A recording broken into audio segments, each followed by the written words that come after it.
Salut! Tu es nouveau au Canada et tu galères à trouver un logement. Alors dans cette vidéo, je vais te partager les choses que tu dois savoir. Je ne sais pas s'ils sont 5. Ok.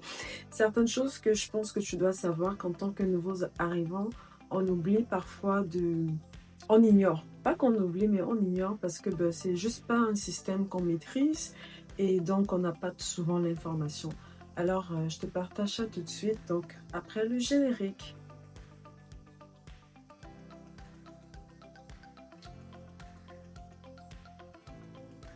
Alors, j'avais oublié de me présenter tantôt. Moi, c'est Sandra Universe. Si tu ne me connais pas, je suis une fan canadienne. Ici, je te partage des astuces qui peuvent t'aider. C'est une rubrique des astuces qui peuvent t'aider dans ton intégration au Canada et dans plusieurs autres choses en général. Et un peu de moi, et un peu de moi, et un peu de moi. Dans le fond, c'est Universe. Alors, je rentre tout de suite dans le vif du sujet. Ce que les nouveaux arrivants découvrent souvent trop tard, qui est souvent demandé par les propriétaires qui ont des logements, qui font dans le logement, c'est par exemple, ils ont besoin d'un historique de crédit canadien, par exemple, euh, une preuve d'emploi locale et des références qui sont souvent canadiennes. Donc, par exemple, si tu as travaillé dans un endroit où c'est ce que tu as fait du bénévolat et qu'il y a des personnes qui ont travaillé avec toi et qui connaissent un peu comment tu es, tes habitudes, c'est ça, cette personne-là que tu mettras comme contact, c'est ça qu'on pourrait appeler comme référence canadienne.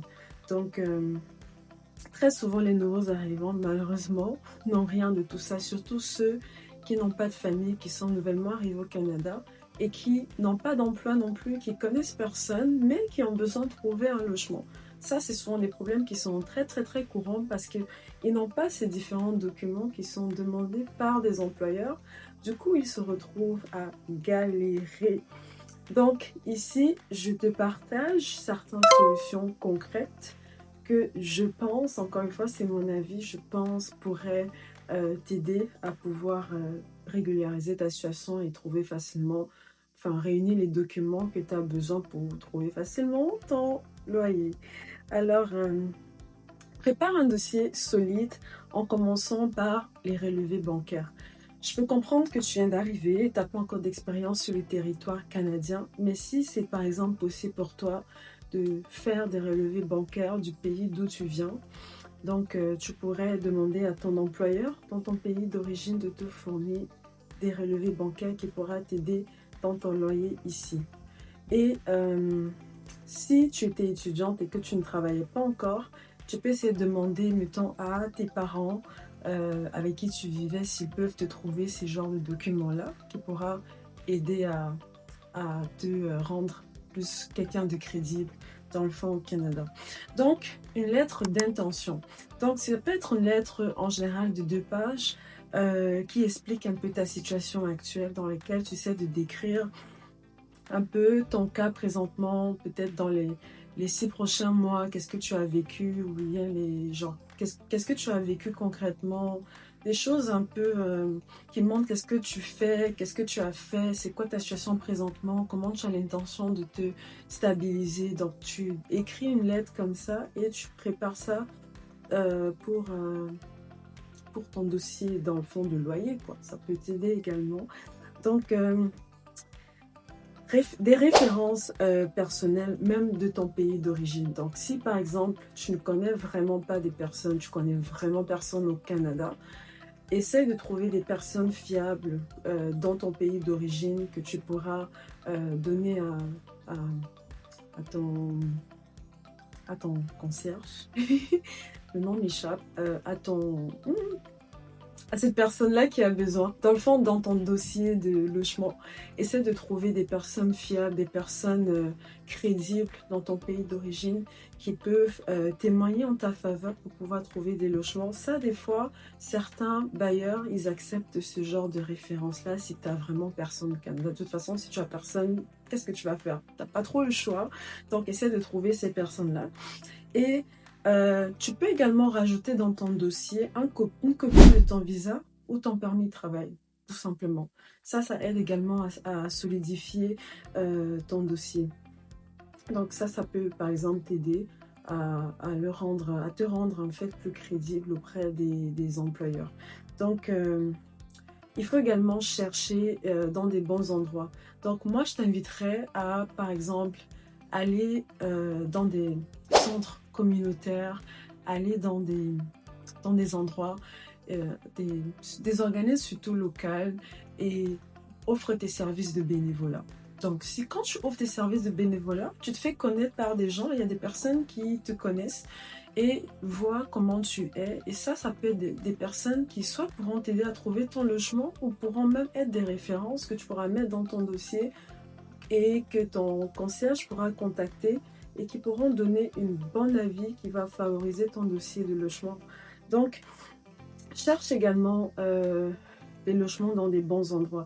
Donc, tu peux aller sur des sites comme Kijiji, Patmapper, Zumper, Facebook Marketplace pour, par exemple, faire tes recherches de logement. Donc, il y a également des groupes Facebook que tu peux regarder, par exemple, Logement à Montréal, Nouveau Arrivant au Canada, les logements. Essaye un peu de faire des recherches sur les différents groupes. Et même aujourd'hui, même TikTok est une très belle application où ce que tu peux trouver des personnes qui recherchent comme toi ou des personnes qui ont des logements spécifiquement pour aider les nouveaux arrivants. Donc, il y a également aussi des résidences temporaires que tu peux envisager si jamais tu as quand même un budget. Donc, des Airbnb, des colocations ou des auberges. Donc, ça peut être des choses qui peuvent t'aider de façon temporaire. Il y a souvent également si je ne me trompe pas, des subventions qui sont souvent données par le gouvernement pour des nouveaux arrivants dans le logement. Donc, je pense que j'ai connu certaines personnes qui payaient des logements, peut-être qui, dans le temps, pouvaient coûter 1000 $. Ils le payaient à 300 $. Bon, ça, c'est des fois des subventions du gouvernement. Donc, recherche également qu'est-ce que le gouvernement offre comme service pour aider les nouveaux arrivants dans le logement. Contacte aussi des organismes locaux tels que le Carré Saint-Laurent. Ça, c'est un très bon organisme qui aide les nouveaux arrivants. La Maisonnée IMCA Logement. Donc, contacte ces organismes locaux qui pourront t'aider. Par contre, ton expérience en bénévolat, c'est vraiment une expérience qui va pouvoir réellement t'aider à trouver ton logement. Donc, mentionne l'organisme dans lequel tu fais ton bénévolat aussi dans ton dossier. Donc, dans les papiers pour ton logement, mentionne cet organisme que voilà, j'ai peut-être pas encore trouvé du travail présentement, mais je fais du bénévolat, mettons, centre communautaire de Saint-Benoît par exemple, tu peux le mentionner comme ça dans tes documents de logement. Ça également, ça aide à montrer ton intégration dans la société, ça montre ton engagement et peut jouer en ta faveur auprès des propriétaires ou de ces organismes. Donc voilà, je pense que j'ai à peu près pensé à toutes les solutions qui me viennent en tête présentement.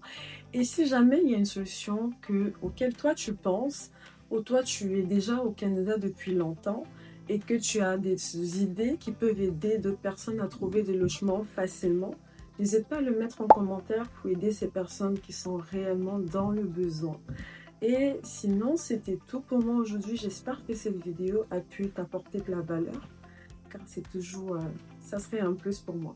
Voilà. Donc, n'hésite pas à t'abonner et à me dire ce que tu en penses en commentaire. Et voilà, c'est tout. On se retrouve dans la prochaine vidéo. Salut!